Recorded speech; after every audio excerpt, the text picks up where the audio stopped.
وأحل الله البيع وحرم الربا وأحل الله البيع وحرم الربا.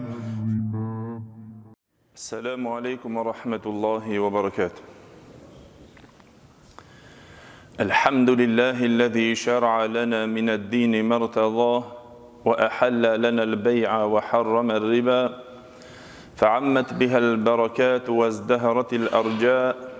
أشهد أن لا إله إلا الله وحده لا شريك له له الملك وله الحمد في الأرض والسماء.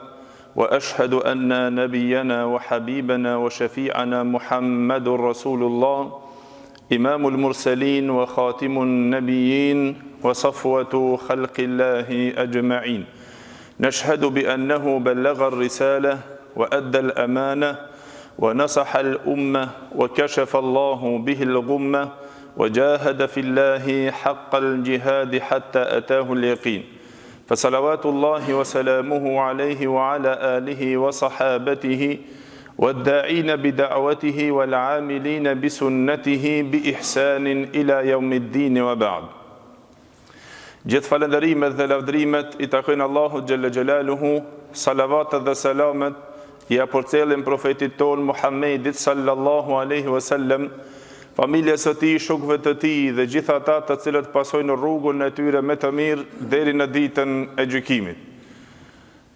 Të nderuar vëllezër, ende jemi duke folur dhe duke marrur mosim rreth rregullave dhe dispozitave të shitblerjes dhe tregtisë, të cilët me të vërtetë se shitja dhe blerja është një ndër gjërat e nevojshme të çdo njeriu në jetën e përditshme të tij.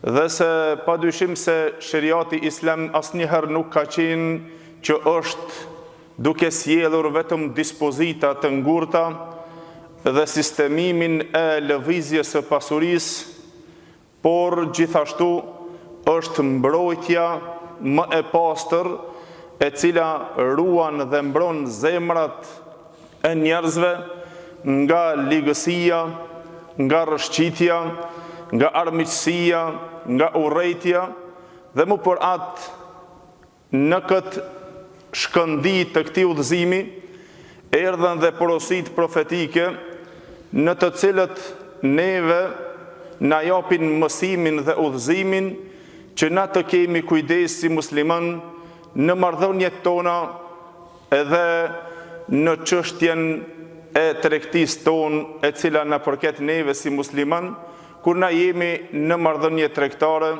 edhe në ato e cila ka të bëje pra me çështjen e tregtisë në mes muslimanëve. Na jemi në shpjegimin e atyre llojeve të cilët janë nga tregtia dhe janë nga shitblerja e ndaluar, me të cilët I cekum disa prej tyre, që në ta ekzistojnë tekste o vëllezër të qarta, që neve na japin mësimin, urdhërimin apo ndalimin, që na mos të jemi pjesëtar në një shitblerje të ndaluar, e cila është ndoshta shkak I ndonjë padrejtësie, I ndonjë paqartësie, apo ndonjë shfrytëzimi dhe dëmi të dikuja, e më përat ishin ato të cilët I cekum prej tyre. Dhe sot me lejen Allahu xhelle xhelaluhu do të ndalemi gjithashtu te një porosi profetike, e cila është udhëzim në veti, që është kjo dukuri shumë në treget tona dhe në mesin ton të tregtisë, që me të vërtetë se stabiliteti I shoqërisë qëndron në pastërtinë e tregjeve të tyre, kur në to gjendet pastërtia e marrëdhënieve të tregtisë së tyre në mesveti.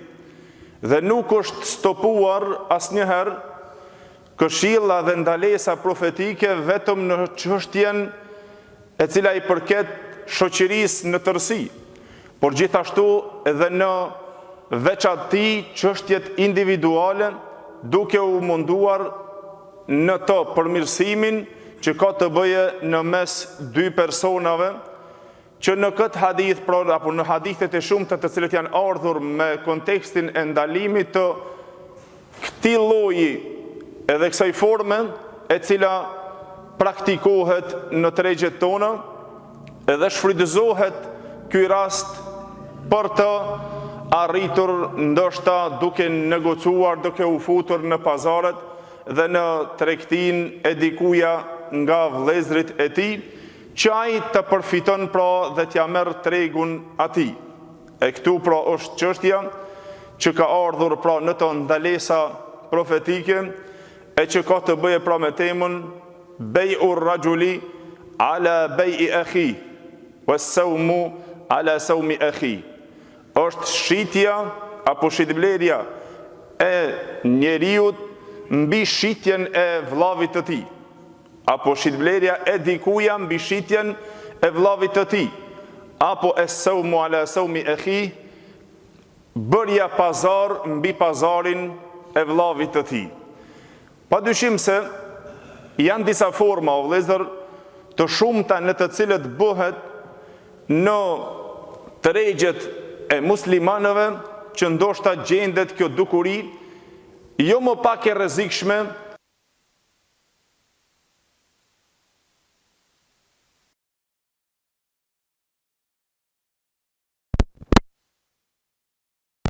kanë ngelur në zgjedhje, për shembull që të i thot dikush sa e shet këtë automjet apo këtë artikull, dhe pastaj të futet pra dikush tjetër e në momentin kur ky është në pritje të mendohet, ende nuk e kanë kryer kontratën, ngjelet po vetëm kontratën që ta bëjnë.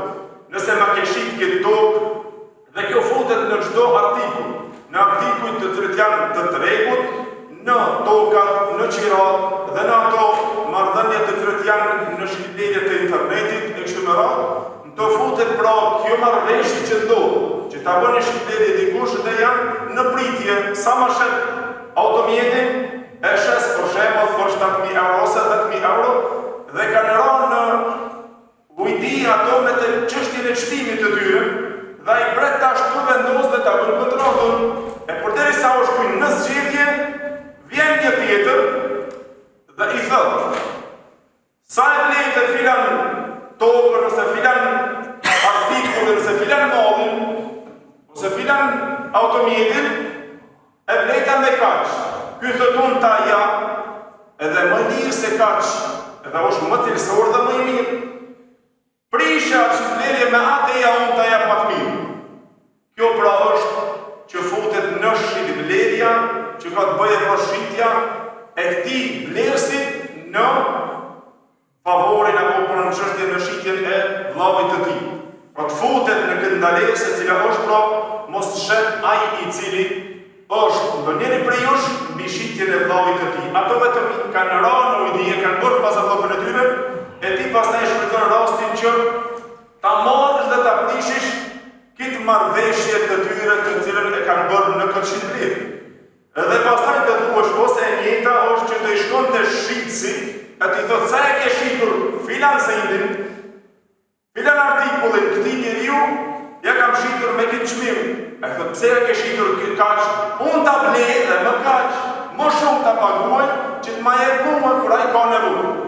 E gjithashtu është pra edhe te çështja e blerjes, po si të shitja dhe të blerja, kjo formë futet pra në këtë kontekstin e cila është e quajtur të shet apo të blen ndonjëri prej jush mbi shitjen e vllavit të tij. Ai të futet kur ato vetëm janë ra, domethënë në ujdi. Gjithashtu, kuptimi tjetër, bërja pazar mbi pazarin e vllavit të tij. Es-sawmu ala sawmi akhi.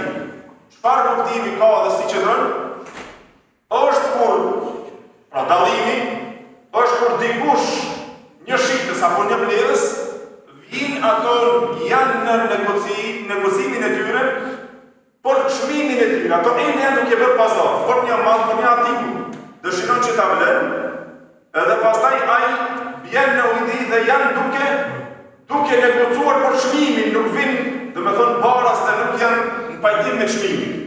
Dhe janë gati ato duke bërë pazar. Futet një i treti, i cili e ndëgjon pazarin e tyre, për shembull, nëse ai e blen një tokë, ose nëse e blen një automjet, ose nëse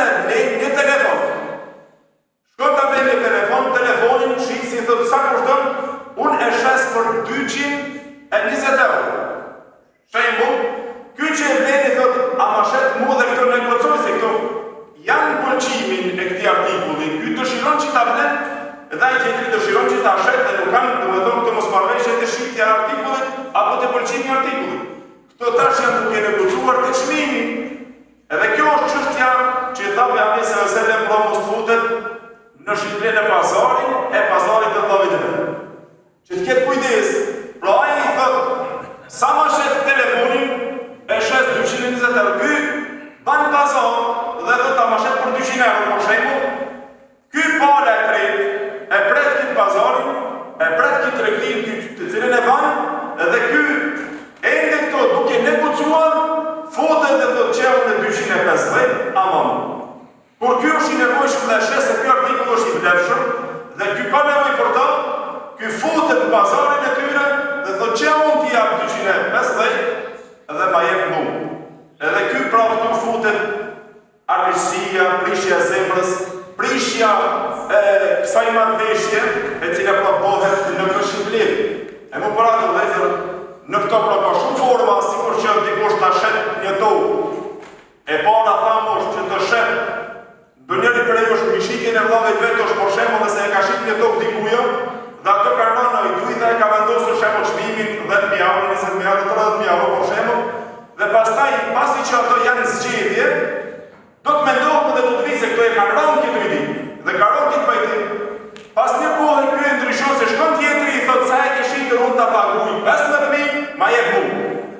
E kjo pra, domethënë është shitja të shesën mbi shitjen e vllavit ton, apo të thamë të pazarin që ai futet dikush, dhe kjo ka ndodhur edhe në treget tona, që dikush për shembull është në negocimin e shitjes, për shembull se e shet artikullin se malli ton, që për shembull ndash domate, ndash patate, pa marrë parasysh, edhe nëse është çmimi i vogël 30 dinar ose 40 dinar, ai në këtë futet dhe ndëgjon çmimin që ti je duke u shtyr në mos pajtim për pak të çmimit, ai i cili ka nevojë dhe shef ai futet në këtë rrek dhe thotë që unë ti jap çikash dhe e merr direkt.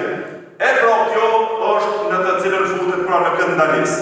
Po mirë, kur dikush mund të thotë po mirë, si lejohet kjo çështje se tregtia është e lidhur në këtë pikë, lejohet në dy raste me të cilën pra janë edhe tekste të cilët janë të qarta të haditheve të Pejgamberit dhe këto është dhe bashkimi i të gjithë dietarëve për në këtë pikë që të dihet se këto ka tekste të cilët e ndalojnë edhe janë bashkimi i dietarëve të cilët e ndalojnë, por çka ka në to që të cilët e lejojnë, lejohet vetëm vëllezër nëse ai që është duke bërë negocimin, duke qenë pra në çmimin të cilën ato diskutojnë, nëse ai ta lejon që ti të futesh në treg, unë nuk më pëlqen se e marr, mundesh ta marrësh ti. Ose nëse është në ankandet, të cilët janë për shembull ankandet publike. Hapet një shitje e një artikulli për lartësimin e çmimit të saj, kush e vlen filan artikulli, kush jep më shumë e merr. Këto janë ankandet publike në të cilët lejohet shtesa në to, por litrin e çmimit, kush sa ka, kush jep më shumë e merr. Këto janë domethënë të lejuar. Po çka është ndaluar? I cekë për këto forma të cilët janë të ndaluara që të futet ndonjëri prej jush në tregun e vllavit vet, kur ata e kanë kryer tregun dhe ato presin tash për shembull që të plotësohet ajo marrëveshje e tyre, edhe të bëhet pajtimi i tyre ti futesh dhe ja prish tregun e tyre. Apo të futesh në pazarin, të bësh në pazarin e atij i cili vetëm e bën pazarin e tij, që ti të futesh në pazarin e tij e t'ja marrësh pazarin e tij. Në këto kemi tekste të cilët janë të haditheve të qarta edhe të sakta të Pejgamberit sallallahu alajhi wasallam, ku në to e sjell dhe titullin Imam Buhariu rahimahullah që na e shpjegon se çka ka sjellur të haditheve, e vendosi një kapitull duke thonë bab la yabi'u ar-rajulu ala bay'i akhihi wa la yasumuhu ala sawmi akhihi hatta yu'dhana lahu aw hatta ya'dhana lahu aw yatruk.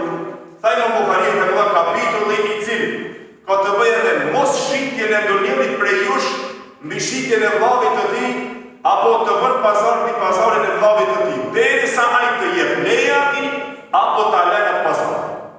E lënë ai të jep. E më bëra të vëllezër, hadithi në të cilën i solli dy hadithin në këtë kapitull Imam Buhariu rahimahullah, edhe gjithashtu ky hadith për pjesë pra dhe të transmetimit të Imam Muslimit, pra hadithin të Imam Buhariu dhe të Imam Muslimit, nga Abdullah ibn Umar radhiyallahu anhu i cili tha se se pejgamberi sallallahu alajhi wasallam ka thonë la yabiu ba'dukum ala bay'i akhi. Mos të shet ndonjëri prej jush mbi shitjen e vllavit të tij. Dhe gjithashtu hadithi i Abu Hurajrës radhiyallahu anhu që tha se pejgamberi sallallahu alajhi wasallam ka ndaluar që të shet ndonjëri prej jush mbi shitjen e ndonjë tjetri. Hadithi tjetër gjithashtu e transmeton Imam Muslimi nga Abu Hurajra radhiyallahu anhu i cili tha se hadithin e kemi cekur dhe më herë që i përmledh ato ndalesat dhe të shitblerjeve të mëhershme la talaqaw ar-rukban wa la yabiu ba'dukum ala bay'i ba'd. Ta bëjmë mos i paraprini atyre që vinë nga jashtë qytetit për të shitur, edhe gjithashtu mos të shet ndonjëri prej jush mbi shitjen e dikujt tjetër. Pa mos shet ndonjëri mbi shitjen e vllavit të tij. Apo pastaj tekstet të tjerë dhe gjithashtu te Imam Buhari dhe Muslimi. Dhe te Imam Muslimi nga Buhari radhiyallahu anhu i cili tha pejgamberi sallallahu alajhi wasallam la yasmu al-muslimu ala sawmi akhi. Mos të bën pazar dhe ta bën pazarin ndonjë musliman mbi pazarin e vllavit vet musliman. Nuk i takon një besimtarit që ai futet dhe ta bën pazarin e tij mbi pazarin e vllavit të tij edhe ta bën tregtia apo shitblerjen e tij mbi pazarin apo mbi shitblerjen e vllavit të tij. Këto janë hadithe të cilët janë të shumta dhe shumë herë janë të transmetuar dhe të ndëgjoni shumë herë pra të cilët ndoshta do të konsumojnë dietarët apo xhallarët edhe i gjeni të shënuara në këtë tematikë që janë shumë vëllezër dhe janë të sakta edhe mu për këtë pikë dietarët të gjithë ranë në ujdi dhe në të ka konsensin të dietarëve se është e ndaluar dhe është haram një lloj dhe në ky forma e kësaj shitblerje. Edhe sjell ijma, sjell konsensus Ibn Hajar rahimahullah, Imam Nawawi, Imam As-San'ani rahimahullah, Zainuddin al-Iraqi gjithashtu dhe Imam Sheikh Islam Ibn Taymiyyah rahimahullah, të gjithë sjellin konsensin të dietarëve se janë të pajtimit se kjo lloj shitblerje është haram dhe ndaluar për shkak të teksteve të qarta të cilët kanë nga hadithet e Muhamedit sallallahu alaihi wasallam që ndalojnë që dikush të shet mbi shitjen e vllavit të tij apo të bën pazar mbi pazarin e vllavit të tij. Pra në këtë pikë janë të pajtimit dietarët të gjithë. Por ku është një dallim? Nëse bëhet kjo shitblerje, si kjo ndodh, ja ka marrë tregun edhe u krye bëri pazarin mbi pazarin e tjetrit, a qëndron kjo tregti e saktë është valide? Kjo marrëveshje dhe kjo kontratë nëse bëhet, dietarët shumica në ato të cilën është më e saktë fjalëve të dietarëve në të cilën shkuar shumica e dietarëve nga mëdhëbi Hanafi, nga mëdhëbi Shafi'i, një fjalë nga Maliki dhe Hanbali, dhe thanë se është kjo shitblerje e saktë dhe është valide, por është me mëkat. Është në rregull, është kjo kontratë në rregull, por ti ke bërë ato me mëkat. Në to ki e mëkat, sikur që është pra të bësh pazar, mbi pazarin e vllavit tënd që t'ja marrësh pra pazarin, në to gjithashtu pra thamë është mëkat, por është kontrata dhe kjo shitblerje është valide në to. Pra me që këtë e kuptojmë vëllezër se këto ndalesa profetike të cilët janë udhëzimi i Muhamedit sallallahu alaihi wasallam që mos të shet ndonjëri prej jush mbi shitjen e vllavit të tij e mos bën pazar mbi pazarin e vllavit të tij. Pra që të futet nëse dikush thotë se unë tash e s'ket për shkëtë çmim, ai tjetri futet dhe ja marr për atë çmim, pra kjo është ajo ndoshta e cila gjendet mesin ton që na duhet me pas kujdes derisa ai të jep leje apo derisa ai nuk e ka ndar pazarin e tij. Pra lusim Allahun që ne jam inshallah të pastron furnizimin ton, të pastron tregjet tona dhe vendin ton, e të jep bereqet në furnizimin ton. Wa aqulu qawli hadha astaghfirullah